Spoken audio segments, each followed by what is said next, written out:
tal? Saludos, muy buenas noches. Saludamos a todos nuestros espectadores como cada noche en directo desde la redacción central de La Voz de Galicia. Bienvenidos a Vía V. Es martes 5 de octubre, 3.526 millones de euros. Esta es la fabulosa cantidad que suma la deuda de los clubes de fútbol de primera división en España. De esta cantidad, 632 corresponden a la deuda de los equipos con Hacienda y con la Seguridad Social. Una grave disfunción del sistema que convierte a los clubes de fútbol en entes privilegiados a los que se permite eludir las obligaciones fiscales que tenemos que satisfacer el resto de los ciudadanos. La situación de los clubes es tan delicada que algunas voces hablan ya de que se aventura un crack similar al que aconteció con el ladrillo, con consecuencias que todos conocemos, por desgracia. ¿Es sostenible el sistema financiero que han tejido los clubes de fútbol españoles? ¿Por qué hay tantos dirigentes con problemas con la justicia? Y sobre todo, ¿por qué las autoridades fiscales, políticas y económicas y judiciales siguen permitiendo esta situación? Son preguntas que ponemos sobre la mesa y que esta noche pretendemos compartir con Francisco Jorquera, diputado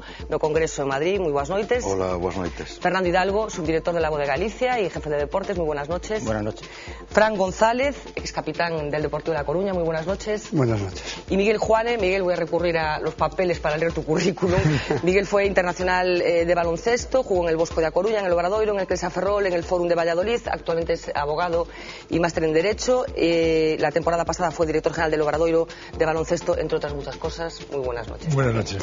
Bueno, abrimos también las vías de comunicación con todos ustedes. Ya saben que pueden participar en directo en este programa a través de los canales que habitualmente establecemos con todos ustedes. El fútbol, decíamos, se ha convertido en un mercado incontrolado, en un agujero para las arcas de la Seguridad Social y en una galería de excesos, si cabe, más llamativos en un momento de grave crisis económica. Clubes que no pueden atender sus pagos más inmediatos, concursos de acreedores por doquier, nóminas sin liquidar a jugadores y empleados. Como se preguntaba Fran González en un reciente artículo en La Voz de Galicia, ¿hacia dónde camina el fútbol español? 3.526 millones de euros. Esa es la deuda de los equipos de fútbol. Y hablamos solo de primera división. En la temporada 2008-2009, de los 20 equipos de la máxima categoría, 17 tenían deudas con Hacienda. Hay casos sonados. El Real Madrid debe casi 700 por los 450 del Barcelona o los 120 del Deportivo. Si Hacienda somos todos, con los clubes de fútbol debería pasar lo mismo, pero no es así. Hagamos un ejercicio. Las medidas de recorte que en mayo presentó el Gobierno para reducir el déficit eran de 15.000 millones de euros. La deuda del fútbol representaría el 23% de esa cantidad. Dicho de otra manera, si los equipos pagaran lo que deben, a lo mejor los ciudadanos sufriríamos menos el recorte del Gobierno. El 21 de septiembre el Congreso aprobaba por unanimidad una moción que instaba al Gobierno a poner en marcha nuevas medidas para que los clubes paguen sus elevadas deudas con el fisco y la Seguridad Social. La propuesta la presentó el diputado del BNG, Francisco Jorquera, que hoy nos acompaña. De los fichajes de miles de millones de pesetas hemos pasado a los de decenas de millones de euros, y todo en medio de la guerra de los derechos televisivos, de los que dependen buena parte de los ingresos de los equipos. ¿Sigue engordando la bola de nieve o se va reduciendo? Bueno, José María Gay de Liébana es profesor titular de Economía Financiera y Contabilidad en la Universidad de Barcelona y en los últimos tiempos se ha convertido prácticamente en un gurú con capacidad para interpretar y arrojar luz sobre el opaco mundo de las finanzas del fútbol. José María Gay, muy buenas noches. Hola, buenas noches. ¿Cómo estamos, hombre? Desde Barcelona bien, ¿eh? Muy bien. ¿Por qué los clubes de fútbol españoles, así para arrancar, han acumulado esta deuda gigantesca de 3.500 millones de euros? Bueno, yo creo que hay dos motivos fundamentalmente. El primero de ellos es que se ha invertido demasiado caro, que esta inversión que se ha hecho en jugadores fundamentalmente ha sido una inversión pasada de precio, por tanto quiere decir que excesiva, y no había los medios financieros, los recursos financieros adecuados, con lo cual quiere decir que han tenido que apelar a la deuda. En consecuencia, pues claro, es el mismo problema que hay al día de hoy en la economía española, es decir, se han hecho inversiones muy caras, a precios muy excesivos, y bueno, te has endeudado siempre con la expectativa de que un día las cosas irían a mejor, pero no han ido a mejor. Primer tema. Segundo tema, porque los clubes españoles, lamentablemente, pero también otros clubes como en la Premier League, pues gastan mucho más de lo que ingresan. Y es claro, cuando tú no tienes un colchón de recursos que sea suficiente para poder absorber ese déficit, pues tienes que pedir dinero prestado. Y la deuda se va haciendo grande y grande y grande, y ahora tenemos un problema de cómo demonios se va a liquidar esta gran deuda. ¿Y cómo demonios se va a liquidar esa gran deuda? Bueno, esta es la pregunta clave. Yo creo que en estos momentos el fútbol español, desde mi punto de vista, necesitaría pues un plan de rescate financiero. Es decir, los clubes de fútbol, no nos engañemos, no van a poder pagar las deudas que tienen. Esas deudas están por encima de sus posibilidades y hay algún club, yo no querría mencionar ningún nombre en concreto, pero que igual con el dinero que está generando liquidaría la deuda pues igual en 50 o en 60 años, pero deudas que son deudas a corto plazo, que habría que pagar a menos de un año. Por tanto, quiere decir que habrá que salir en ayuda del fútbol español, habrá que rescatar las cuentas del fútbol español que están, yo diría que en estos momentos totalmente deterioradas, y sobre todo habrá que poner en marcha un plan serio de viabilidad económica para que el modelo económico del fútbol cambie, porque si no cambia, es decir, en la medida que los clubes gasten más de lo que ingresan, realmente pues nos estamos equivocando y el fútbol se va a estrellar y vamos a vivir momentos de trance y de nerviosismo en muchos clubes. ¿Y ese plan de rescate es posible, es viable, es factible a corto plazo? Hombre, ese plan de rescate yo creo que pasaría un poco por lo que son las patas del negocio del fútbol, es decir, en todo club de fútbol hay tres grandes fuentes de ingresos. Uno sería el ingreso procedente de los socios, de los abonados, del taquillaje. No nos engañemos, es un ingreso importante en algunos clubes, pero poco importante en otros clubes, porque el fútbol, pues quizás al día de hoy la gente piensa si va a verlo o no va a verlo, si es socio de un club o no, si paga una determinada entrada a un determinado precio. Entonces la tendencia en estos momentos en España, como en todo el fútbol europeo, salvo el alemán, es a la baja. Luego hay otra pata que es los ingresos comerciales, lo que cada club sepa vender, lo que se sepa promocionar, que sería el capítulo del marketing. Aquí es un tema de posicionamiento de cada club ante el mundo y que sea un producto vendible, que sea un producto, digamos, que atractivo para que haya grandes firmas que canalicen sus actuaciones comerciales y de marketing a través de un club de fútbol. Y por último, lo que sería, digamos, la tarta de los derechos de televisión, en donde hasta ahora se ha hecho un juego, yo diría que muy injusto, en el sentido de que se ha beneficiado a dos grandes clubes, que son el Madrid y el Barça, y se ha perjudicado a los otros clubes. Entonces ahora parece ser que ya hay un paso muy serio para, a partir del 2014, pues Barça y Madrid, en un detalle que yo creo que es muy bueno para el fútbol, pues darían un paso atrás y dirían, bueno, vamos a repartir más o menos como en el modelo de la Premier League o de la Serie A italiana, lo que es el dinero de la televisión del fútbol. Y esto podría ser, digamos, una ayuda y una reconversión del fútbol, pero claro, los clubes de fútbol, si tienen más ingresos, que no gasten más de lo que ingresan, porque si no volvemos a estar otra vez ante el mismo dilema. ¿Por qué no se ha intervenido antes? ¿Han sido diligentes las autoridades? Me refiero tanto a las políticas como a las judiciales. Yo creo que nos pasa, sinceramente, lo mismo que a nivel económico. Es decir, que decimos que no pasa nada, que bueno, que aquí hay alguna voz que es alguna voz, digamos, un poco iconoclasta, como entre otras, pues podría ser la mía, y bueno, nadie hace caso, ¿no? Y yo, por ejemplo, recuerdo que en el año 2007, yo que analizo empresas grandes y que analizo un poco situaciones económicas de este país y de otros países, pero fundamentalmente de esta querida España, ya decía, uy, cuidado, que aquí hay mucha inversión, uy, cuidado, que aquí hay mucho gasto, y nadie hacía nada. Bueno, yo creo que en el fútbol no ha habido, interés en hacer nada. El fútbol tiene un gran poder, el fútbol canaliza una serie de sentimientos, lo sabemos perfectamente porque en Vigo y en Sevilla en su día, no hace tantos años, pues hubo una auténtica rebelión por parte de los socios, de los aficionados, con toda la razón del mundo, pero también había una norma que aplicar, ¿no? Bueno, entonces el problema que hay, ¿cuál es? Pues que aquí el gobierno y las autoridades en general, no hay que culpar a este gobierno ni al otro, ni mucho menos, pero las autoridades yo creo que han hecho la vista gorda y la deuda del fútbol se ha ido haciendo grande, enorme, y ahora claro, el problema es, pues sinceramente, que al día de hoy hay muchos clubes que no están al corriente de pago con sus jugadores, que no pagan a sus acreedores y proveedores normales y que no tienen capacidad financiera para poderlo hacer. Entonces el problema es que alguien tendría que intervenir en este asunto, pero cuidado, no intervenir de una manera, digamos, coercitiva, sino bueno, yo creo primero lo que hay que hacer es tutelar a los clubes de fútbol para que arreglen sus cuentas y luego, bueno, pues actuar con medidas un poco sancionadoras. Si no, el problema de la UEFA con el Mallorca ha sido, digamos, el primer peldaño de una escalera que no me gustaría subir. Por último, señor Gaidelievana, vamos a ponernos en el peor de los escenarios. Vamos a suponer que esas medidas que usted considera que hay que tomar no se toman. ¿Qué perspectivas le ve al fútbol español, a la Liga de Fútbol Profesional? Bueno, de momento, a mí no me gustaría ser dramático, pero de momento no hay ninguna liga en el mundo, salvo la española, que tenga el 20 o 25%, en estos momentos el 25% de sus clubes en estado concursal. Por tanto, quiere decir, en situación de suspensión de pagos y concurso de acreedores. Entonces, claro, el problema que puede ocurrir, lo que puede desencadenarse al final, es que esta situación se extienda y que haya muchos clubes que no puedan competir en la Liga de Fútbol Profesional y que al final nos quedemos con una liga en primera división que haya 4 o 5 habiendo clubes que son los que teóricamente pues superarían unos test de resistencia financiera y económica. Por tanto, yo creo que lo que hemos de hacer es actuar, pero luego el fútbol es un poco el escaparate, el modelo, el icono para tanta y tanta gente. Entonces, claro, si los clubes de fútbol no cumplen, pues entonces a nivel empresarial y a nivel de sentimientos la gente va a actuar de una manera que no va a ser la más edificante.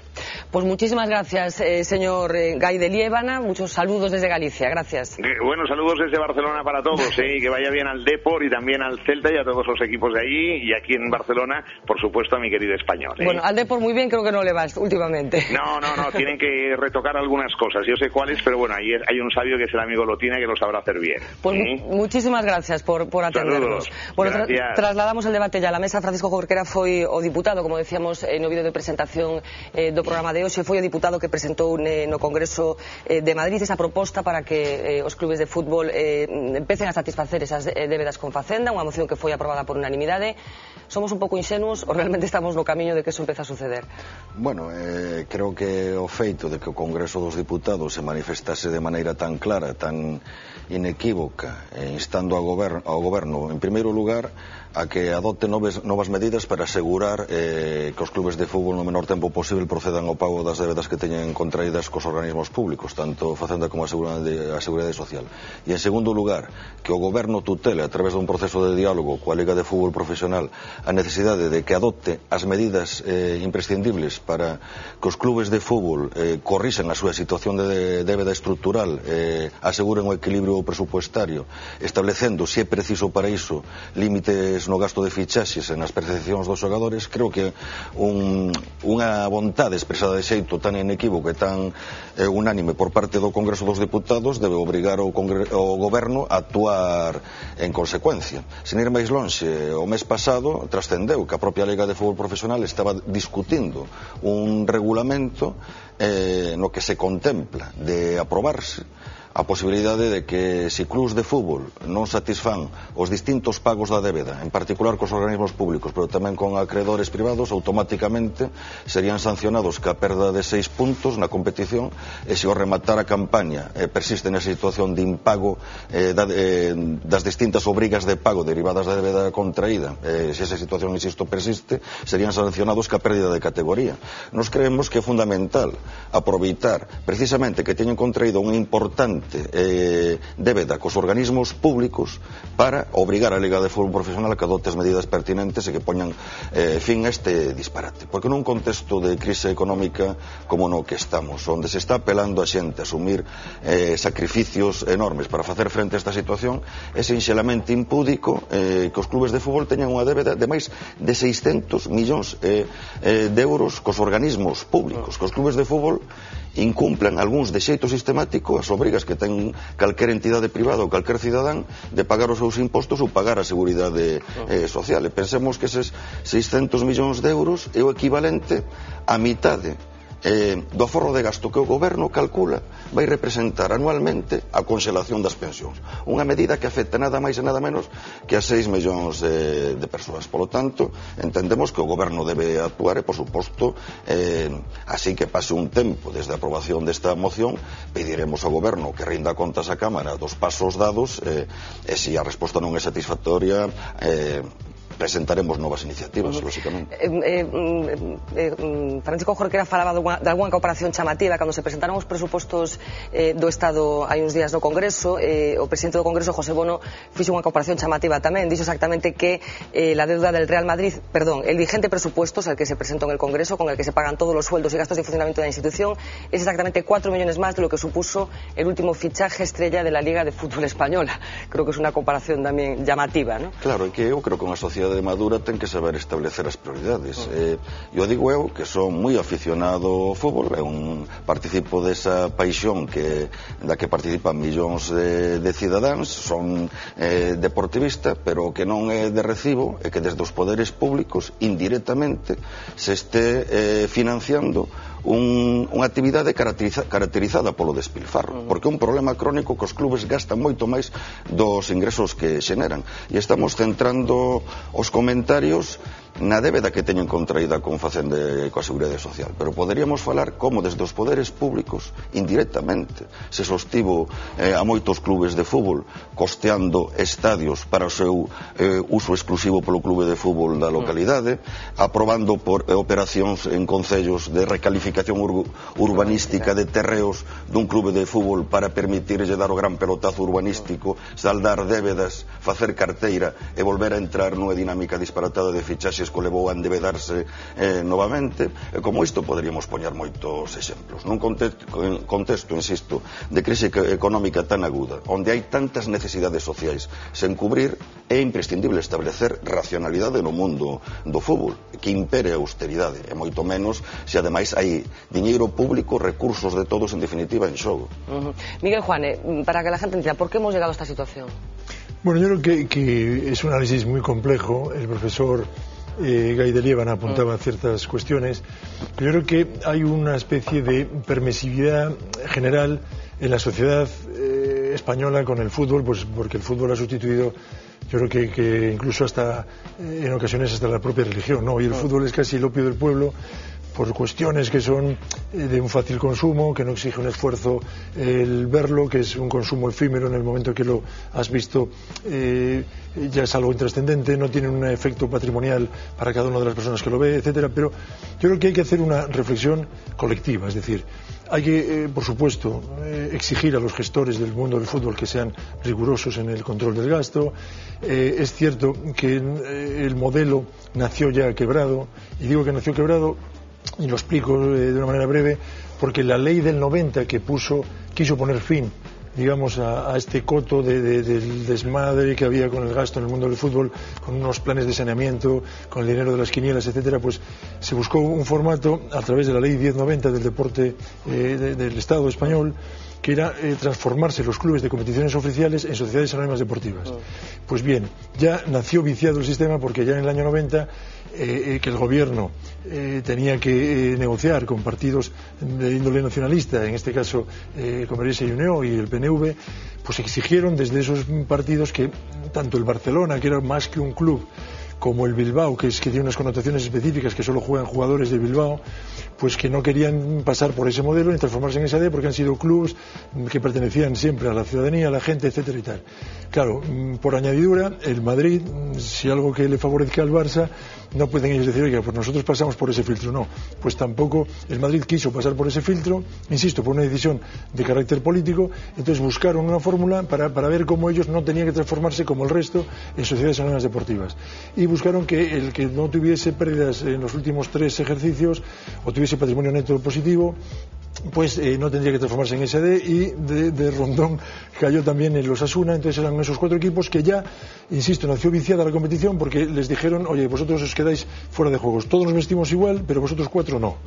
Y andando el tiempo, cuando se les obliga a transformarse en SAD a todos los clubes, se les exigían unos avales, etcétera y tal, llega el año 95, 2 de esos clubes incumplen esa ley y esa digamos regulación que obligaba a presentar los avales en fecha, que eran en concreto el Celta y el Sevilla, y en vez de dejarlos fuera de juego, porque era lo que me correspondía, pues también presionan y con nombres y apellidos, pues desde el PP en Galicia, pues estaba entonces el presidente Manuel Fraga, y Chávez era en Andalucía, el PSOE, quiero decir que eran corrientes políticas, pero que el fútbol provocaba que la movilización de los políticos y de la ciudadanía, que salieron manifestaciones a la calle, etcétera, y los políticos recogieron ese sentimiento, pues dijeron, oye, pues nada, hay que perdonar a estos 2, y aquello fue, como decimos en Galicia, otra desfeita. De repente son 22 equipos, se permite, hay permisividad, y dijeron los demás, pues también, si nadie juega, 4 ya empiezan que juegan a otra cosa, y a 2 les permiten hacer lo que quieran, pues todos jugamos a esto. Entonces es el descontrol absoluto, se retiran ya los avales por los clubes, y se llega otra vez a esta situación actual, que, como decía el profesor Gai de Liébana, y coincido con Francisco Jorquera, hoy es insostenible. Pero insisto, es una reflexión colectiva, los gestores deportivos y los poderes públicos.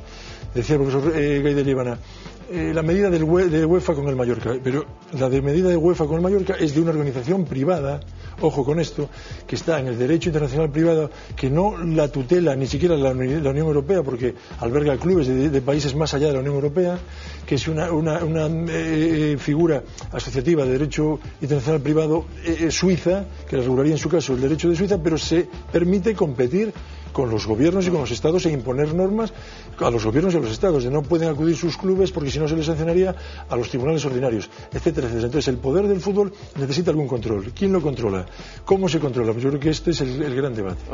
Tengo una conexión telefónica pendiente, pero antes me gustaría plantearle una pregunta a Fran González, una pregunta que él mismo se hacía en este artículo publicado por La Voz al que yo antes hacía referencia. ¿Por qué se realizan fichajes millonarios en lugar de invertir en las canteras? Esa es la gran pregunta, ¿no? A veces el fútbol ha generado muchísimo dinero y yo creo que muchísimo dinero se ha ido al extranjero, pero unas cantidades monstruosas, ¿no? Se han pagado verdaderas fortunas por fichajes y al final pues han dejado un poco a la cantera de lado. Yo creo que eso es uno de los grandes también fallos que ha habido en el fútbol. Pero ¿por qué se hace? Yo supongo que por lo mismo que han dicho, ¿no? Se están jugando muchas veces con los sentimientos, hay mucho poder detrás y al final se consienten esas cosas que, bueno, es triste ver que en muchos equipos hoy en día están plagados de jugadores de fuera y lo peor de todo que tampoco dan la medida, no son jugadores que al final no son válidos para el fútbol, pero bueno, así está todo montado y... ¿Eres optimista con el futuro del fútbol? ¿Cómo crees que va a acabar todo esto? Yo a veces pienso que esto no hay solución, ¿no? Yo veo que no tiene solución salvo que pase como ha dicho antes Miguel Juan en el año 90, que el Estado se meta de verdad ahí y busque una solución, pero a mí ver esas cifras asustan un montón y sinceramente o aparece el Estado o si no hay por donde, no hay salida, vamos a eso. Bueno, vamos a esa conexión telefónica que les adelantaba. Eugenio Martínez Bravo es presidente de la denominada Plataforma Blanca, es el mayor grupo de socios del Real Madrid opositores al actual presidente Florentino Pérez. Eugenio Martínez, muy buenas noches. Sí, buenas noches. Bueno, ¿en qué situación financiera se encuentra en estos momentos el Real Madrid? Bueno, pues el Real Madrid se encuentra en una situación financiera a primera vista solvente, con una primera posición en la mayoría de los rankings, tanto de ingresos como de beneficio, digamos en el lado positivo, pero en el lado menos positivo también en el primero en el ranking de endeudamiento, con una deuda que supera una deuda bruta, una deuda en total a terceros pues que supera los 500 millones de euros, 80.000 millones de pesetas de las antiguas pesetas, ¿no? Con lo cual, bueno, pues con ciertos riesgos mirando al futuro.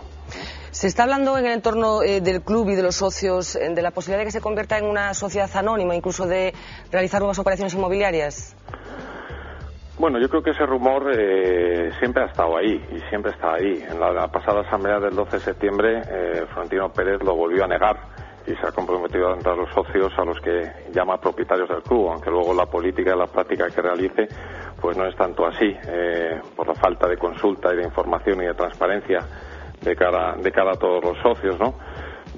Vamos, yo desde luego confío y espero en que esto nunca sea así, que el Real Madrid pues pueda seguir siendo de todos los socios, pero para ello yo creo que hay que emprender una reforma muy profunda en lo que son los estatutos, que viene a ser la Constitución, las reglas, el reglamento del Real Madrid. Los estatutos están muy anticuados y necesitan una reforma profunda para, como digo yo, pues se pueda gestionar el Real Madrid como si fuera una sociedad anónima, pero sin necesidad de que lo sea. Esto es realmente la clave y lo que me preocupa es que Florentino Pérez pues todavía no la haya emprendido. En un año que lleva en la presidencia, un año y pico, pues todavía no ha habido ninguna propuesta, aunque nos informó que se está trabajando en ello, pero todavía no ha habido ninguna propuesta de reforma de los estatutos para, como digo, pues haya unos controles sobre las cuentas, un control sobre los directivos, sobre el propio presidente, sobre la gestión, para que no volvamos a tener pues etapas como las que hemos vivido recientemente, con muchas dudas acerca de la honestidad y de la ética, digamos, en la gestión económica del club. Pues tiene que haber unos organismos de control con absoluta transparencia, pues como tienen las grandes empresas de este país, cotizadas, el Santander o Telefónica. Pues el Real Madrid podría y debería tener esos organismos independientes o de terceros de control, pero establecidos en nuestros propios estatutos, que de alguna manera pues garantizaría que el club no llegase a ser nunca una sociedad anónima, que siempre fuese de los socios, pero que fuese gestionada, sin embargo, con estos principios de transparencia y de rigor y ética. Por último, señor Eugenio Martínez, ¿qué futuro le ve al Real Madrid? Hablo desde el punto de vista económico, claro. Pues desde el punto de vista económico hay luces y sombras. Aquí es una cuestión de orden de prioridades, que es lo que le trasladé a Florentino Pérez, al presidente, en la pasada asamblea. Él enfoca el modelo desde un punto de vista primero económico y luego deportivo. Es decir, su política es que lo caro sale barato, y esto lo ha reiterado en distintas ocasiones. Y para mí es un enorme error. Yo creo que esto es un club de fútbol y de baloncesto. El objetivo prioritario es ganar títulos. Es un deporte y tenemos que hacer que disfruten los socios ganando títulos. Y se ha demostrado de una manera completamente objetiva que en los últimos 4 años, con Florentino Pérez al frente del club y con su modelo, el Real Madrid ha ganado 0 títulos. Ha gastado muchísimos millones de euros, con una deuda de 500 y pico millones de euros, como decía antes, y sin embargo no ha tenido títulos. Sin embargo, si se obtienen títulos, viene el dinero, vienen los ingresos. Los propios títulos llaman a los patrocinadores y llaman a los ingresos, ¿no? Por lo tanto, el orden de prioridades es incorrecto. El modelo deportivo en el que estamos instalados es cortoplacista, con muchísima inyección de dinero, con una rotación enorme de jugadores y entrenadores cada año, sin dar paciencia a la consolidación de los proyectos. Y esto está llevando, a su vez, a un círculo vicioso de un enorme endeudamiento. El riesgo de esta deuda que tenemos, a priori, por eso digo luces y sombras, a priori, y esto es lo que nos explicó Florentino Pérez, pues está controlado en cuanto a las ratios comparables con otras empresas. El cash flow, es decir, lo que genera caja en el Real Madrid, es de 114 millones de euros, con lo cual hay un motor, una potencia importante. Yo creo que ahí sí que hay que diferenciar al Real Madrid y al Barcelona del resto de los clubes en España, ¿no? Sí se genera mucho cash flow, mucha caja. Sin embargo, la deuda es enorme y digamos que el fondo de maniobra es negativo. El fondo de maniobra, para que lo entienda todo el mundo, es la diferencia entre el activo a corto plazo y el pasivo a corto plazo. Si mañana tuviese el Real Madrid que pagar todo lo que debe a corto plazo, nos faltarían 180 millones de euros, aún contando con la caja y con todo lo que tenemos en el activo. Este dato es muy importante. Y la deuda, pues insisto, que dense cuenta que los ingresos de Real Madrid, que son 440 millones de euros más o menos, vienen a tercios iguales de lo que es el estadio, el marketing y la televisión.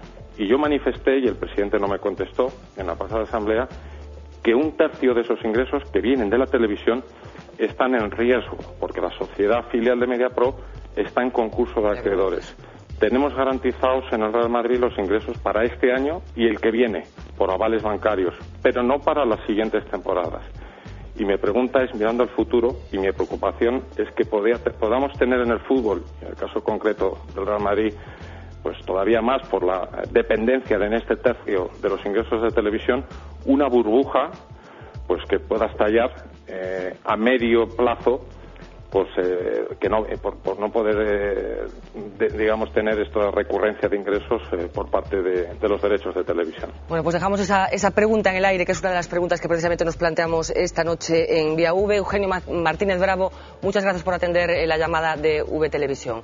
Hablaba el señor Martínez Bravo de la deuda del Real Madrid. Tenemos un gráfico muy explícito preparado precisamente sobre este asunto, sobre las deudas que mantienen los diferentes clubes españoles. Casi todos, la práctica totalidad de los clubes de primera tienen problemas de financiación graves. Vamos a verlo.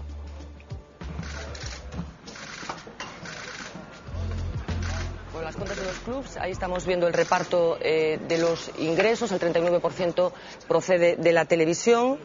Ingresos que proceden de la televisión.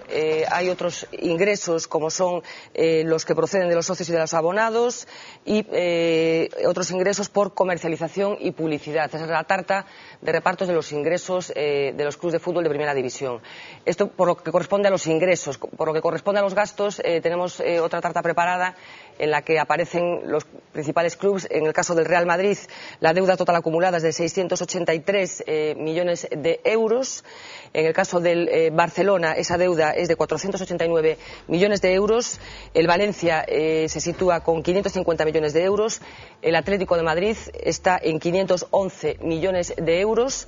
Y el Sevilla está en 122 millones de euros. Estas son las cifras que corresponden a los 5 equipos españoles que tienen más deudas. A continuación está el Getafe con 43 millones de euros, el Villarreal con 240, el Español con 165 millones, el Deportivo de La Coruña con 122 millones de euros, y cerramos esta lista de los 10 primeros con el Betis, que acumulan una deuda de 82 millones de euros. Bueno, son cifras que apabullan. Fernando, hablaba el profesor Gay de Liébana de la posibilidad o de la necesidad casi de establecer un plan de rescate. Yo no sé si esa es la solución que nosotros consideramos. Lo que pasa es que el plan de oportuna. rescate da miedo, porque ¿qué significa? Poner en marcha un tercer plan de saneamiento, o alguien, yo creo que desde luego desde el mundo del fútbol, desde el mundo de los presidentes, dirigentes del fútbol, sí que están intentando hacer ver de alguna manera que el fútbol es tan importante que el Estado va a tener que acudir a rescatar y a asumir, condonar, no sé de qué manera, o generar los ingresos el propio Estado para salir de esta situación que ahora mismo evidentemente no tiene ninguna salida. El fútbol por sus propios recursos no va a conseguir pagar la deuda. Puede hacerlo el Madrid si no entra en una deriva imperialista, si vale la expresión, como puede llegar a pasarle a Florentino Pérez, sobre todo si vuelve a pasar un año más en blanco. Puede que el Barcelona, si tampoco pierde la cabeza, consiga salir de la situación económica que tiene, que es complicada también, pero los demás no. Los demás o sucede algo, el Estado toma las riendas, pero no para solucionar el tema económico, sino para obligar a los clubes a que lo solucionen, o desde luego de otra manera no hay salida. Lo del plan de rescate me ha dejado asustado precisamente por eso, porque no hay 2 sin 3, y esto significaría que no habría 3 sin 4 y que volverían a hacerlo los dirigentes, y que en tanto en cuanto aquellos dirigentes que hayan ido más allá de lo que debían en cuestiones económicas no lo paguen, va a seguir sucediendo lo mismo año tras año tras año. Eso es Jorge pedía palabra. Sí, de que a min o plan de rescate tamén me asusta, coincido plenamente con Fernando, porque non hai que esquecer que a principios dos anos 90 houve un plan de saneamento do fútbol profesional no que se implicaron os organismos públicos e houve colaboración pública para saldar unha débeda que tiñan contraído os clubes de fútbol que daquela ascendía aos 35.000 millóns das antigas pesetas. E despois dese plan de saneamento, no que houve unha implicación dos organismos públicos, a situación a día de hoxe é a que comentamos, 3.500 millóns de euros de débeda total, en definitiva, medio billón das antigas pesetas. Nós creemos que o fútbol o que ten que facer é autorresponsabilizarse, polo tanto, adoptar as medidas pertinentes para reducir esa dinámica frenética de gasto, adecuar os seus gastos ás súas posibilidades de ingreso real, e desde os poderes públicos tutelar para que así sexa. Agora, volver a comprometer recursos públicos, recursos de todos, no fondo, tapar o buraco xerado por unha dinámica de gasto total e absolutamente irresponsable e irracional, a nos ofrece múltiples dúbidas. Os datos que se aportaban do Real Madrid son enormemente elocuentes, e eu coincido en que posiblemente o principal problema non o teñan precisamente nin o Real Madrid nin o Barcelona, porque teñen un patrimonio e teñen unha capacidade de xeración de ingresos que os sitúe en mellores condicións de facer frente aos compromisos de pago da débeda. Pero o Real Madrid saldou as débedas que tiña contraídas hai relativamente moi pouco tempo, gracias a unha gran operación urbanística, a recalificación dos terreos da bella cidade deportiva do Real Madrid, a venta dos terreos da cidade deportiva do Real Madrid, onde están agora os maiores rascaceos de Madrid. Eso lle permitiu non só saldar a débeda, sino capitalizarse. Por esa operación obtivo 100.000 millóns das antigas pesetas, e pasan uns anos e agora ten unha débeda contraída de 80.000 millóns das antigas pesetas. É terrorífico lo que é capaz de comer el fútbol en poucos años. É o que é absolutamente irracional. Ou esta dinámica se lle pon couto, se lle pon freo, ou senón é simplemente unha auténtica vergonza desde o punto de vista social. Por lo tanto, nos pensamos que o que é imprescindible é que os clubes de fútbol se autorresponsabilicen e os poderes públicos adoptar as medidas pertinentes para forzalos a que se autorresponsabilicen. Bueno, tengo unha última conexión telefónica que quiero quiero despachar en esta primera parte del programa. Se trata de José Ángel Zalba, es presidente de la Federación de Accionistas y Socios del Fútbol Español. Fue el presidente más joven del fútbol español, en concreto estuvo al frente del Zaragoza durante 18 años. La federación que preside pretende defender los intereses de los pequeños accionistas de los clubes. José Ángel Zalba, muy buenas noches. Hola, buenas noches. Bueno, ¿están los clubes cada vez más alejados del aficionado? Bueno, lo que no cabe la menor duda es que con las sociedades anónimas que nos obligaron a convertirnos, pues se ha perdido, pues eso, en la intervención de los aficionados, que son los que realmente mantienen los equipos de fútbol. No hay democracia, por lo tanto no podemos elegir a nuestros representantes en los diferentes clubes, y de hecho, pues no hay presidentes que desde que son sociedades anónimas están ahí. Y el problema es lo que está surgiendo. Bueno, han desaparecido ya cantidad de equipos, entre ellos el Compos. Sí. Y, bueno, podríamos hacer una lista enorme. Y salvo los que tienen patrimonio, que han ido con la referencia de equipos como el Madrid, que es de la ciudad, que no tiene dueños, es de los socios, y por lo tanto no es lo mismo recalificar al Real Madrid que recalificar al Atlético Madrid, que es la familia Gil la propietaria. Claro, si esa recalificación fuese para todos, pues bueno, pues yo no lo veo bien, porque lo que hay que hacer es administrar con un código de buen gobierno los equipos de fútbol, llevar un control. Pero es que los equipos de fútbol no tienen ningún control económico, porque la liga está formada por ellos mismos, por los propios clubes, y por lo tanto no tienen una rigidez como tenían que tener. Y el Consejo Superior de Deportes pues delega, fíjese, pues, ¿quién está al frente de la liga en estos momentos? Astiazarán, que arruinó a la Real Sociedad. Y Villar pues lleva ya desde el año 36, bueno, quizá un poco menos, pero lleva toda la vida ahí. Y claro, pues ya está de vicepresidente en UEFA, en FIFA, es que son cosas que ya hicieron la ley Porta, y resulta que no sé por qué motivo a este señor, pues yo he estado con él, o sea que yo hablo con conocimiento de causa, porque yo pertenecía a la Junta Directiva de la Federación, siendo Villar presidente. Pero bueno, pero hay que y mucho tiempo antes, claro. Y hay que ver que hay que hacer unas limitaciones en cuanto al tiempo, por lo menos en el fútbol, que elijan la afición al presidente que consideren oportuno, y que haya sobre todo una transparencia, que fíjese lo que está ocurriendo ahora mismo, pues con el Murcia hoy, con el Opera en el Betis, y se están metiendo gente extrañísima, árabes en Málaga, en fin. ¿Cree de todas maneras que apuntaba antes a la desaparición de varios clubes, cree que va a seguir esa cadena, que van a seguir desapareciendo clubes? Hombre, claro, conforme vayan desapareciendo los patrimonios, tengan en cuenta que el respaldo político es lo que está manteniendo ahora, junto con los patrimonios que pudieran tener los equipos. Yo, por ejemplo, en el Zaragoza, pues el Partido Socialista intervino, puso al consejero de Economía y Hacienda de presidente en el club, con 100 millones de pesetas de sueldo, de las antiguas pesetas, y duró un año y pico, porque en año y pico dobló la deuda y bajaron a segunda división. Y estamos en una situación caótica, con una deuda enorme. Y, en fin, tienen todo confiscado. El patrimonio que habíamos generado todos los socios a lo largo de la historia, pues está en estos momentos hipotecado, embargado, en fin. ¿Qué futuro le ve, señor Zalba?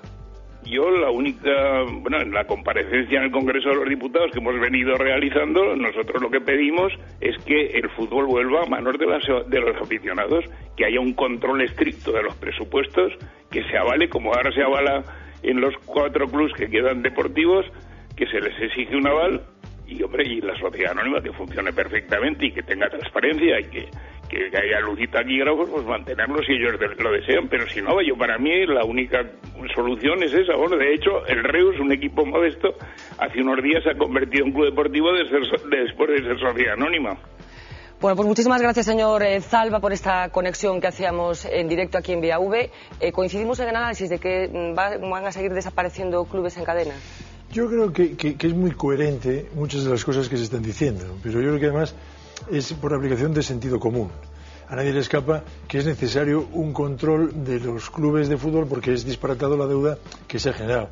A nadie se le escapa que tiene que haber unas pautas de buen gobierno y exigírselas a los gestores deportivos. Dicho esto, yo creo que el modelo ha quebrado, pero quizá ha quebrado el modelo no solo del fútbol profesional, quizá a lo mejor del fútbol también pseudoprofesional. Si todas estas ligas menores, la segunda B, la tercera, la regional, preferente, norte, sur, es insostenible. Todos esos clubes están generando, aunque a efectos de la ley del deporte no son profesionales, son amateurs, pues está generando una deuda en todo lo que es el mundo del fútbol, ya no solo el mundo del fútbol profesional. Entonces quizá ha quebrado el modelo. Entonces yo creo que exige esa reflexión de decir, oye, realmente cuáles van a ser los mecanismos de control, quién nos va a establecer. Sí es verdad que tiene peculiaridades este mundo del fútbol, es decir, hablaba un profesor italiano, Massimo Coccia, de un principio muy bonito que es el principio de cooperación necesaria. Yo necesito al rival para competir, no se concibe la competición de uno solo, y en el deporte pasa eso, ¿no?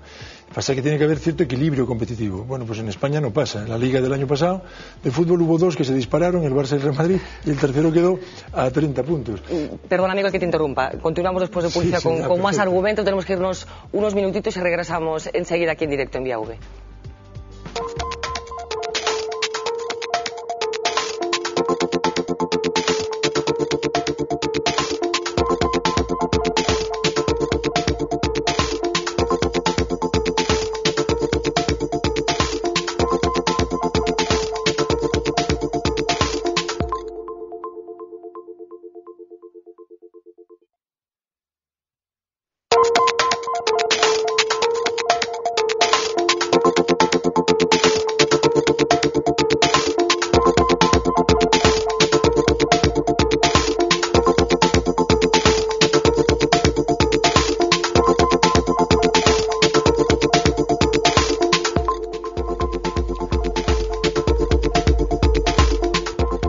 ...25 minutos sobre las 10 de la noche... continúan en directo aquí en Vía V... esta noche hablando sobre la burbuja financiera del fútbol. Una burbuja que también está a punto, puede llegar a estallar en Galicia. Equipos como el Deportivo y como el Celta tienen problemas financieros también... que vamos a recordar en este vídeo.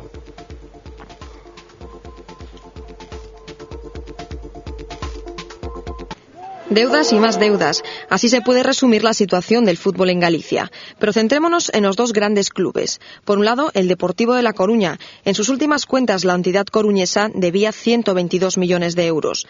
El club se ha visto obligado a reducir su presupuesto año a año y a dedicar una buena parte de sus ingresos a amortizar la deuda. Esa contención se refleja inevitablemente en el césped, con una plantilla barata y poco competitiva. En una situación un poco más compleja se encuentra el Celta de Vigo. El club deberá devolver a Hacienda 21 millones de euros en los próximos 11 años. Todo esto porque en julio de 2008 los celestes decidían acogerse a la ley concursal para evitar su quiebra inminente. Pero en el momento en el que la entidad entró en concurso de acreedores, se puso también sobre la mesa el nombre de su expresidente, Horacio Gómez, considerado responsable de una gestión no diligente. Así que el resultado fue la acción más importante realizada contra los dirigentes del fútbol y la posibilidad de que se embargasen los bienes de los directivos que formaban parte del Consejo del Celta en el año 2002. Fran González, durante tus años como capitán del Deportivo Activo, ¿fuiste capaz de aventurar que íbamos a estar en la situación en la que estamos ahora? Yo creo que nadie, ¿no? Después de las medidas que se habían tomado. Pero bueno, fue una época, yo creo que no tiene nada que ver con la de ahora. No había estos fichajes que hay hoy en día, estamos hablando de unas cantidades que verdaderamente asustan. Pero bueno, lo peor de todo quizás sea que a lo mejor que se están haciendo fichajes y que luego a lo mejor le puede sacar partido, ¿no? Hay equipos como el Sevilla que a lo mejor fichan jugadores que pueden costar 6 millones y luego pues los traspasan al Barça por 24, y es una manera también a veces de subsistir los clubs, ¿no? Aquí por lo menos en el Depor ha habido grandísimos jugadores y se ha preferido optar por buscar buenos resultados y al final pues ha conseguido endeudarse mucho más, ¿no? Y las consecuencias se están viendo ahora. ¿Y los futbolistas de tu generación, erais distintos a los de ahora? No, yo creo que no, eso no ha cambiado. ¿No ha cambiado? No, yo creo que no. ¿El interés por el dinero no ha cambiado? ¿O ese afán, digamos, por ser algo más que un deportista? Sino No, estrellas mediáticas casi. No, pero a veces hablamos de que si se paga mucha cantidad por determinado jugador o si ese jugador cobra mucho, etcétera, etcétera, ¿no? Yo creo que al final el rendimiento está sobre el campo y hay jugadores que a lo mejor pagas muy poco y a lo mejor no han llegado ni a jugar ni ni 2 partidos completos al cabo de una temporada, ¿no? Y a veces hablamos también de fichajes como de Cristiano Ronaldo, que han pagado una verdadera fortuna por él, pero a lo mejor después vemos que son jugadores rentables y a veces es muy difícil de discernir cuáles son los buenos fichajes y cuáles no. Habla Fran González de fichajes multimillonarios. Siempre que se habla de este asunto se pone sobre la mesa el fichaje de Cristiano Ronaldo, el más caro de la historia. Es un ejemplo más. La verdad es que no queremos ser demagógicos, pero cuando se comparan esos fichajes, esos sueldos de los futbolistas con otros asuntos que tienen que ver con la vida cotidiana y con las necesidades reales de la gente, no deja de llamar la atención. Vamos a ver un vídeo en el que se ponen de manifiesto esos contrastes entre los sueldos de los superfutbolistas y las cosas reales. 2.967 euros al día. Eso es lo que cobra Cristiano Ronaldo, el jugador mejor pagado de la historia del fútbol. La cifra sola ya es llamativa, pero es todavía más espectacular si se compara con el sueldo medio en Galicia. CR7 cobra en un día lo que a un trabajador le cuesta 2 meses de trabajo. Si seguimos con las comparaciones, podemos decir que, por ejemplo, Leo Messi cobra por jugar al fútbol 134 veces más que Zapatero cobra por gobernar el país. Y todavía podemos ir más allá. Si sumamos los sueldos anuales de los 50 jugadores mejor pagados de esta temporada, descubrimos que con estos 325 millones de euros al año podíamos construir 5 tramos del AVE o pagar un cuarto del nuevo hospital de Vigo. Y si, por ejemplo, a los futbolistas les saliese una vena altruista y decidiesen donar su sueldo a los países más pobres, podrían todos juntos salvar la totalidad de la deuda externa de Kirguistán o la mitad de la deuda de Camerún. Bueno, son datos que, puestos así unos al lado de los otros, a lo mejor corremos el riesgo, como decía, de que nos acusen de demagogia, pero llaman la atención, ¿no? Parece que hay algo que está fuera de la realidad, que no está ajustado a lo que está sucediendo. Pero insisto además, parece razonable que está fuera de la realidad y sobre todo, yo quizá que cobren los mejores de la liga, los mejores del mundo, que cobren los mejores pilotos del mundo, que cobran los mejores boxeadores, que cobran los mejores tenistas. Yo creo que quizá ahí todos estamos de acuerdo que son gente que genera muchos ingresos, lo explicaba Fran, son gente que a lo mejor son rentables para un club. Parte importante de los ingresos son los de marketing, pero ¿qué pasa luego con ese segundo escalón de gente que cobra cantidades de dinero, pues parece que son desorbitadas, ¿no? Bueno, pues ese es el tema quizá que habría que a lo mejor que controlar. Parece que la iniciativa que planteaba Francisco Jorquera va en esa línea, ¿no? De un tope salarial, como sucede pues en la NBA, que haya un control del gasto. Hay que decir, el profesor Guy de Liébana publicaba hace poco un informe que decía que el 85% de los gastos de un club es el coste de personal en la Liga Española. Sin embargo, en la Bundesliga, en la Liga Alemana, es solo el 63%, solo. Es decir, que es un coste más moderado. Bueno, pues habrá que controlar todas esas cosas. Hay otros problemas añadidos, además. Decía también Fran, vienen jugadores extranjeros. Existía picaresca con eso. Yo tuve la oportunidad de estar en el Atlético de Madrid, en la administración judicial, en el año 2000, y había un montón de jugadores extranjeros. Y al final entiendes por qué. Porque los pobres entre comillas, jugadores españoles, pagaban con absoluta transparencia la fiscalidad que les correspondía, etcétera. Los que venían de fuera, las transferencias con las sociedades de Luxemburgo, paraísos fiscales, Delaware, Uruguay, el coste es cero. Entonces había operaciones que eran muy difíciles de controlar por la Hacienda española. Bueno, pues eso pasa en el mundo del fútbol. Y en tono jocoso, si se me permite, decía alguien un día, en el mundo del fútbol hay mucho individuo que es sobrecogedor. Digo, pero ¿por qué? Da miedo. Dice, no, sobrecogedor. Coge sobre. Entonces, está montado una especie de picaresca, pero es algo reflejo de nuestra sociedad, ¿no? Pues ya venía de la literatura del siglo de oro, de los pícaros, pues algo así.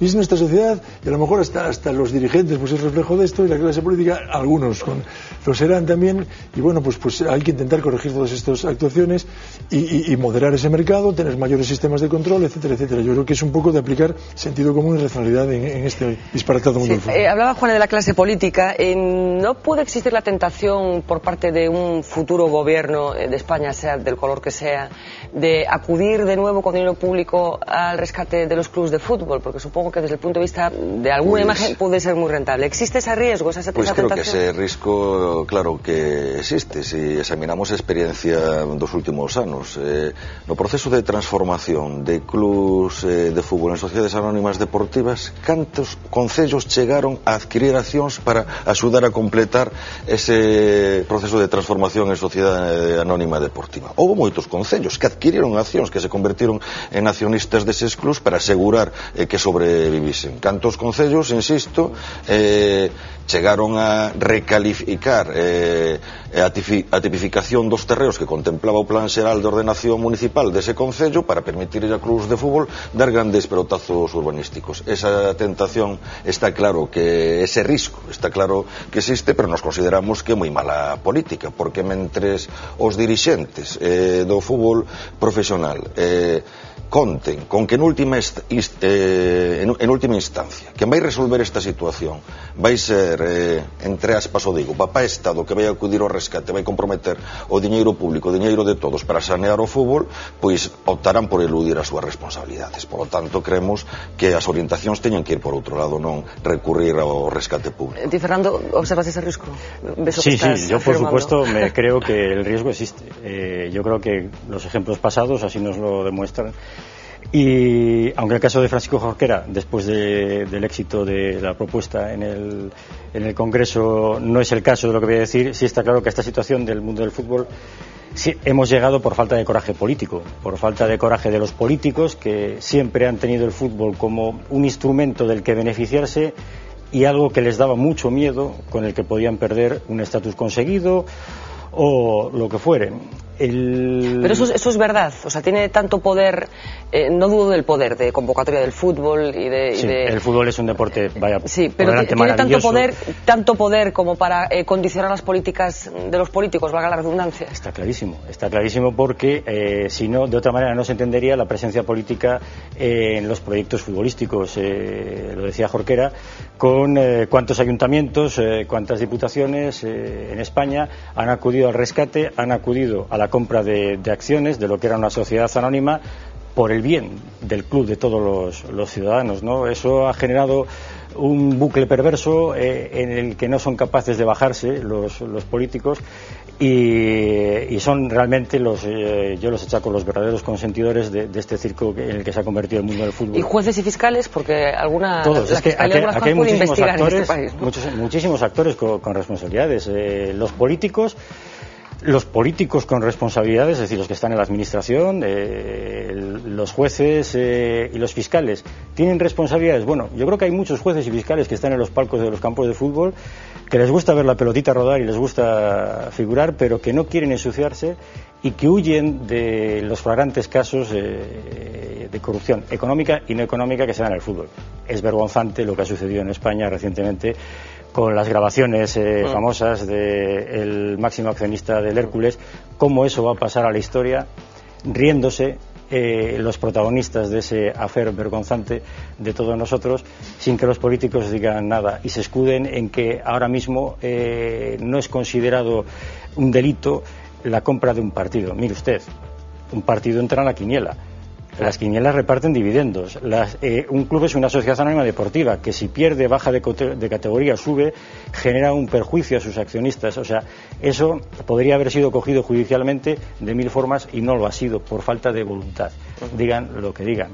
Y en definitiva, lo que te decía de la falta de coraje político es lo que ha llevado a esta situación, porque esto está haciendo que los dirigentes de los clubes de fútbol, los dirigentes de las instituciones, Federación, Liga de Fútbol Profesional, no pagan nunca de una manera personal todas las que están haciendo, y mientras no lo paguen seguirá sucediendo todo lo que sucede. ¿Y la opinión pública está siendo consentidora de todo este escenario? Pues quizás sí, pero por lo que hablábamos antes, porque el fútbol y quizás se puede equiparar incluso a la de la prensa rosa por fácil consumo, porque no te exige un esfuerzo intelectual, porque no afecta a tu patrimonio, y eso con el despegue de los medios de comunicación pues llenan hoy programas y programas, y con el fútbol ahora hay fútbol todos los días de la semana. Bueno, pues yo creo que todo el mundo, si le quitan el fútbol, es que como casi alguno prefiere perder a su esposa o a su marido. Bueno, yo no tengo ninguna duda de eso. Entonces, ese es un debate que está ahí y es verdad, y yo creo entendiendo, además suscribo lo que apuntaba Fernando, lo que apuntaba Francisco Jorquera, y tienen razón y es muy coherente también. Creo que la propia sociedad tiene que hacer una especie de reflexión y decir que si salen al rescate de los clubes de fútbol, las diputaciones, ese dinero sale de algún sitio. Claro, y aparte que es que los aficionados, que son la gran masa que está detrás de un club, no van a las ampliaciones de capital. No van, no ponen ese dinero, no acuden. El Atlético de Madrid, y es el caso que más conozco, ya pasaron 10 años desde entonces, cuando se transformó, suscribieron los socios el 4% del capital que fijó el Consejo Superior de Deportes, el 4%, y el 96% lo suscribió la familia Gil, que era por eso se hizo un procedimiento judicial, porque si había sido ficticio, que en un banco una operación que no había salido del banco, etcétera y tal. Bueno, pero realmente después la masa social, cuando se le pide ese esfuerzo económico, no lo hacen. Pues ¿por qué? Porque tampoco hay una mentalidad mercantilista asociada al fútbol. Dijo una cosa muy bonita Fernando Hidalgo, yo creo que eso tiene que latir en este escenario en que sea el deporte profesional. El fútbol es muy bonito, el deporte es muy bonito. La competición, estamos con un internacional por España de fútbol y empezó aquí al lado, en un pueblo de al lado. Pues este es un modelo, un referente a seguir como ejemplo para los niños. Esa labor didáctica, esa labor cultural que tiene el fútbol, claro que hay que cuidarla. Pero el problema es que se desvirtúa, que se prostituya, aunque sea una palabra un poco fuerte, cuando te metes en un mundo tan mercantilizado como el deporte profesional. El fútbol está ahora mismo, pues yo lo aseguro categóricamente, secuestrado. Los sentimientos del fútbol están secuestrados por estos dirigentes. Uno de las personas a las que has entrevistado, Fernanda, hablaba creo que era el expresidente del Zaragoza. Sí. Hablaba de Villar y de Azarán. Es que hay que fijarse en la gente que está dirigiendo ahora mismo el mundo del fútbol. Azarán es el presidente de la Liga de Fútbol Profesional, es una persona que llevó a la ruina a la Real Sociedad, que allí, porque prefirieron también echar palas de tierra sobre el caso y no escarbar más, pero allí fue acusado también de maquillar y ocultar todo lo que ocurrió en la Real Sociedad, y que también ha estado imputado por diversos casos judiciales estando al frente de la Liga. Villar está imputado por uso indebido de dinero público desde hace muchos años, y sus vicepresidentes. Y podemos hablar de más del 50% de los dirigentes de clubes de fútbol están imputados por diferentes causas judiciales. Algunos sonoras, como Ruiz de Lopera, recientemente, que es el caso más por apropiación indebida de muchísimo dinero, de cantidades millonarias. Esto ha perdido un crédito absoluto. Estas personas se han prolongado a lo largo de los años en sus cargos y han conseguido crear una especie de cortijo en el que, si os fijáis, siempre están los mismos. Pueden salir de un sitio de otro, pero más o menos siempre están los mismos, se prolongan en el tiempo, y al final han conseguido que el fútbol sean ellos, y se lo han secuestrado a los aficionados, que lo que nos gusta es ver partidos de fútbol, ver a gente como Frank cuando estaba sobre el verde de Riazor, y ver partidos bonitos, que es lo que quiere la gente y no quiere otras milongas, ¿no? Bueno, pues este sentimiento colectivo en el que coincidís los cuatro lo comparte mucha otra gente. Por ejemplo, Fernando Rodilla. Fernando Rodilla fue jugador del Celta de Vigo hace 40 años, fue internacional también, y tiene una visión muy similar, como decía, a lo que se está comentando aquí esta noche en Vía V. Vamos a escucharlo. Fernando Rodilla, delantero del Celta en la década de los 70, internacional con la selección española y uno de los integrantes del primer Celta europeo. 40 años después, saluda al presente con cierta nostalgia del pasado. Con él echamos la vista atrás para hablar de un deporte que ha evolucionado a golpe de talonario. Rodilla recuerda su primer sueldo como profesional. Eran 18.000 pesetas al mes. Aunque también reconoce que el nivel del futbolista de entonces estaba por encima de la media de cualquier otro oficio. Un piso te costaba 300 o 400.000 pesetas, ¿no? O sea que a lo mejor con una ficha de 2 años podías comprar un piso. Ahora se pueden comprar muchas más cosas, pero bueno. Las carrocerías, por ejemplo, los caprichos automovilísticos por aquel entonces eran diferentes. Había compañeros que tenían un Mini, o yo tenía un R8 TS. No se queja de viajes, ni de hoteles, ni de comidas. Lo único, la equipación, una camiseta y gracias. Hasta que se gastara, y después en los entrenamientos, eso sí era cutre, ¿ves? Los equipajes de entrenamiento y los calcetines todos recosidos. Pero el espíritu del profesional también ha cambiado. Cuando meten un gol o hacen una jugada buena, empiezan a besar la camiseta y tal, y a los 3 meses están pidiendo el cambio porque quieren más dinero. Esa es ahora la ley del fútbol. ¿Qué ha pasado? Yo creo que lo cambió la televisión. Pero la burbuja ha empezado a explotar. El 80% de los equipos tienen problemas porque pagaron por encima de sus posibilidades. El fútbol tendrá que hacer números a la baja, pero seguirá escribiendo páginas históricas como en su día lo hizo para el Celta este jugador. Bueno, reflexiones, como decíamos, de Fernando Rodilla. Estábamos hablando de las deudas acumuladas por el fútbol, pero alguien ha ganado mucho dinero también con este sistema. Pues hombre, hay dirigentes que tienen un sueldo y aparte muy cuantioso, y incluso dirigentes muy cercanos, pero yo entiendo que los profesionales, si se dedican a eso, pues que ganen un dinero, etcétera y tal. Hay cosas que desde luego después ya no son tan normales, y tengo que remontarme también a aquella etapa. Hay jugadores, y nombro a uno, Christian Vieri. Christian Vieri en Italia jugó 10 años distintos en 10 equipos distintos, y cada traspaso costaba muchísimo más. Y estamos hablando de millones de euros. ¿Cuánto dinero se queda por el camino? Pues es un tema delicadísimo de explicar o de entender. Bueno, pues es así, hay unos intereses, vuelvo a repetir, nadie exige en clubes que no tienen una transparencia en sus cuentas, que no tienen, nadie les exige responsabilidades, pero nadie es esa masa social encubierta, simplemente protestan en una asamblea, protestan en una junta, pero ¿quién toma las riendas de meter judicialmente un pleito contra un club? ¿Quién presenta un concurso a un club cuando no es un concurso voluntario de los propios administradores del club? Pues a veces da la impresión de que ese gran bucle que explicaba Fernando, que los propios dirigentes, cuando peor pintan las cosas, más difícil va a ser que encuentren un sustituto para ellos, o nadie va a querer coger esa herencia que les dejan esos dirigentes que han estado gestionando mal ese club. Entonces es una especie de espiral en la que es muy difícil salirse. Yo entiendo que además, insisto, nadie exige responsabilidades por ese dinero. Yo cuando estuve en la Liga de Fútbol representando al Atlético de Madrid, me preguntaron, oiga, ¿cuál es el problema? ¿Nos se puede explicar cuál es por qué se juzga a la familia Gil, a la que tanto queremos en esta liga y tal? Y había convivido con ellos muchos años, la familia, y yo decía, hombre, es que hay claros perjudicados. ¿Y quiénes son? Y dije, Hacienda y la Seguridad Social. Y fue una risa colectiva. Eso no importa. Pues si son los perjudicados, pues vaya perjudicados. No hay nadie con nombre y apellido. Bueno, pues esa es la mentalidad que existe, digamos, generalizada, ¿no? Y yo no quiero romper una lanza, que tendrá que haber buenos dirigentes, y los hay, de hecho. Pero bueno, la norma es, no se exige ninguna cualificación para ser dirigente del fútbol. Pues la mujer de José Manuel Ruiz Mateos, pues fue presidenta del Rayo Vallecano, una señora mayor que daba una gran ternura, sin ninguna cualificación, y no se exige nada más pues que ser arrojado o valiente, o ser constructor antes, y ahora ser empresario ya casi del este o árabe, como explicaba hace poco un señor, ¿no? Vamos a incorporar una voz nueva en este debate. Estuvimos esta mañana con Bituco Leiracha. Bituco Leiracha es colaborador de esta casa y lleva muchos años como observador en primera línea de la realidad del fútbol. Estas son sus reflexiones.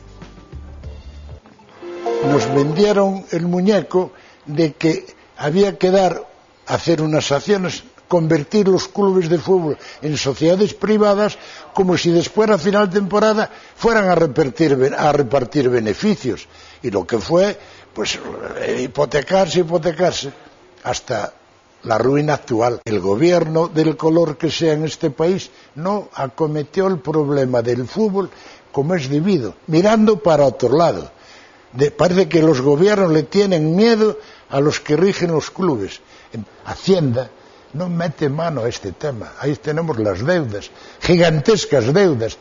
No hay nada en este país que tenga una deuda tan fuerte como el fútbol. Los clubes están mucho más endeudados de lo que dicen, porque nunca dicen la verdad. En las asambleas de fútbol, pues se discute lo que quieren los que presiden las asambleas. No, los clubes de fútbol no desaparecen por culpa de las deudas.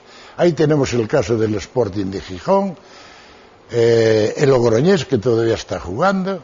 Cuanto más pequeños sean los clubes, más exigencias debe de haber y más honestidad a la hora de gastar el dinero. Si tú ingresas 10, no puedes gastar 15. Pero ahora en el fútbol se gasta hasta en sueldos de los presidentes. Bueno, Bituco Leiracha introduce una valoración inquietante, que es que dice que la deuda es mucho mayor de lo que dicen. ¿Se miente tanto en las asambleas? Por supuesto. De hecho, no sé, igual Miguel puede que lo sepa, pero había una estimación aproximada de cuando un club entra en el proceso concursal y se acaba reconoce el club o tiene en sus cuentas pues una deuda X, 100, en realidad un mes después de que se haya entrado en proceso y que los administradores estén ahí, descubren que ese 100 pasa a ser pues 130, por decirte una cantidad no muy equivocada. Obviamente las cuentas, los papeles contables de los clubes de fútbol, desde luego no son palabras de Dios. ¿Y por qué en las asambleas, hablaba Bituco Leiracha de las asambleas, por qué en las asambleas los socios no protestan más? ¿Por qué suelen aceptar lo que el presidente dice? En función de cómo vaya el equipo. Más o menos viene a ser el baremo de la acritud de la Junta de Accionistas o de la Asamblea de Socios que se celebre, porque efectivamente la masa de aficionados, ojo, que es responsable, es corresponsable de todo lo que sucede en el club, porque son al final los que otorgan el poder al dirigente de turno, pero realmente la realidad nos dice que lo que le preocupa es lo que pasa en el verde, y las otras cuestiones, como no tiene datos, no se atreve, de fútbol se atreve a opinar. De gestión del futbolística se atreve a opinar. No puede opinar de aquello que le ocultan. Bueno, en Galicia tenemos ejemplos flagrantes de lo que es la opacidad del mundo del fútbol, de no dar cuentas absolutamente de nada. No se informa ni de la gente que ha acudido al estadio. ¿Te refieres a alguien en concreto? Sí, por supuesto. Me refiero a Lendoiro en el caso de La Coruña, porque es uno de los casos más claros de un dirigente que podemos decir no es partidario de dar información y compartirla con sus accionistas y con el resto de los seguidores del Deportivo. Lo oculta absolutamente todo, entonces el personal no tiene información. Y sobre la información que no tienes, pues puedes hacer conjeturas, puedes pensar, pero no tienes información suficiente para opinar. Bueno, me vais a permitir en este momento que hagamos una cosa que hacemos todas las noches más o menos a estas horas, que es asomarnos a la primera página de La Voz de Galicia de mañana, la primera edición de La Voz de Galicia. Abre el periódico con un titular que es el siguiente: el Banco de España pide que se suprima la subida de los salarios según la inflación, urge al Gobierno un plan alternativo por si fallan sus previsiones económicas. La Comisión Europea prolongará las ayudas a la banca en el 2011 y unos 600.000 gallegos viven con menos de 650 euros al mes según Cáritas. La foto de esta primera edición: para un accidente, mueren en un choque en Valencia 5 portugueses que volvían a descargar pescado en el puerto de Vigo. Y quiero destacar también, aprovechando el asunto que nos ocupa esta noche, un titular que también está en esta primera página de La Voz de Galicia de mañana, con el antetítulo de corrupción, que dice lo siguiente: imputados el dueño y presidente del Murcia y un concejal por escándalo urbanístico. 3 de los titulares, como decía, que forman parte de esta primera. Y Juane, otra vez el fútbol vinculado a asuntos sucios. Pues sí, desgraciadamente sí. Yo tuve la oportunidad de, cuando estábamos en Atlético de Madrid, trabajar con gente a la que tengo una tremenda admiración, de la Fiscalía Anticorrupción. Yo siempre digo que tienen un mérito extraordinario, porque ellos persiguen el interés general, un fiscal, un policía. Yo entiendo que persiguen eso, y desgraciadamente pues hay episodios en el mundo del fútbol. Hablaba antes Fernando Hidalgo, Puche en el Málaga estuvo imputado por contrabando de tabaco, cosas realmente dantescas, ¿no? Y es verdad, es difícil controlar todo este mundo del fútbol, porque además, ¿quién pone valor a las cosas? ¿Quién pone valor a la cláusula de rescisión de un jugador? Yo puedo poner una cláusula de rescisión de un jugador que cobra, como sucede, yo he llevado pleitos, colaboro con la asociación de futbolistas, pues un chico que cobra a lo mejor 60.000 euros al año y tiene una cláusula de rescisión pues de 60 millones de euros, una barbaridad. Bueno, pero es que esas cláusulas de rescisión, a efectos luego contables, para ofrecer como garantía, se están admitiendo, incluso con Hacienda, etcétera. ¿Quién pone valor a un jugador en el mercado?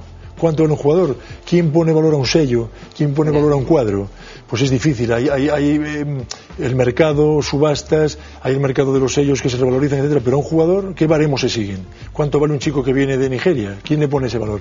Bueno, pues todo eso da pie a que haya una irregularidad absoluta en cuanto al control del dinero que se mueve, y son transferencias internacionales en ocasiones de muchos millones de euros. Bueno, acabamos de la recta final del programa de hoy, pero me gustaría casi despedirnos con algo de optimismo, por lo menos con caras jóvenes. Hoy visitamos el campo de fútbol de La Torre. Para los que no sean coruñeses o no conozcan la ciudad, hay que decir que es un complejo futbolístico que está ubicado al pie justo de la Torre de Hércules. Se ve la Torre de Hércules desde esos campos, y hablamos con algunos de los chavales que estaban allí entrenando. Muy inteligentes las respuestas, vamos a escucharlos. Para cumplir el gran sueño de llegar a pisar algún día alguno de los grandes templos del fútbol mundial, es necesaria primero una parada obligada en campos como este. La ciudad deportiva de La Torre es uno de los complejos deportivos donde se forja la joven cantera coruñesa. Quizás no guarde el glamour de los grandes escenarios, pero los jóvenes coruñeses lo tienen claro. Jugar al fútbol vale, está bien, pero también cobrar un mogollón de dinero por dar unas cuantas patas al balón. El fútbol base coruñés muestra la esencia que el fútbol profesional ha ido perdiendo en su camino hacia el hedonismo. Para mí es una forma de pasar con mis amigos y disfrutar de un deporte. Que es el lugar donde puedo encontrar a mis amigos del colegio, de la calle. Y es una forma de desconectar y de hacer deporte y ejercicio. Una actitud que los padres aplauden, pero que no les impide mostrar las ilusiones que ellos han dejado ya aparcadas. Todo padre lleva un futbolista frustrado dentro, ¿eh? Y en un principio en estas categorías lo que tiene que hacer es divertirse. Que no esté en la calle tirado, que haga un deporte, que es lo más importante, y que haga grupos, o sea, amigos. El fútbol da tantas vueltas que nunca se sabe, pero lo primero de todo es divertirse. Bueno, Fran, estos padres que llevan un futbolista frustrado dentro deben de ser peligrosísimos, ¿no? Pero bueno, el mensaje de los chavales, bueno, es inteligente, ¿no? Muy prudentes todos, ¿no? Sí, está muy bien. Yo la verdad que soy un admirador del fútbol base y como he dicho antes, ojalá saliesen más chavales y sobre todo también de los dirigentes que están ahí, ¿no? Yo creo que ahí sí son realmente honestos, hacen un trabajo, un sacrificio por cantidad de chavales y es increíble. Yo el año pasado, yo tuve al niño jugando ahí en la torre y me quedé sorprendido de la cantidad de niños que hay jugando al fútbol y la labor que están haciendo en el fútbol base es excelente. ¿Se está haciendo en la torre a lo mejor lo que no se está haciendo en el deportivo? Por poner un ejemplo. No, lo que pasa es que es totalmente distinto. El tema es el dinero. Ahí por eso yo hablo siempre de los dirigentes. Hay muchos presidentes, mucho aficionado donde intentan tener sus equipos, no hay dinero, incluso yo creo que muchas veces corren con gastos de su bolsillo y eso es de admirar. Yo vengo de un equipo muy modesto que era el Carreira y lo he sufrido, ¿no? Un empresario, pues por tener allí su equipo, pues hacía todo lo posible y le costaba muchísimo dinero, muchísimos disgustos en casa y es capaz de sacar un equipo adelante, ¿no? El tema del fútbol, estamos viendo lo que hay y es cuestión, yo creo que por la cantidad de dinero que se maneja al fin y al cabo, ¿no? Bueno, pues con la sentencia de Fran nos quedamos por esta noche. Muchísimas gracias a los cuatro por participar en este programa. Esperemos que hayamos solventado algunas dudas, aunque no sé si finalmente la gente le va a quedar muy claro si esto va a tener solución o no. Juanet, ¿solución o no? Pues confiemos en que sí, entre todos, que impere el sentido común, la racionalidad y ojalá se consiga.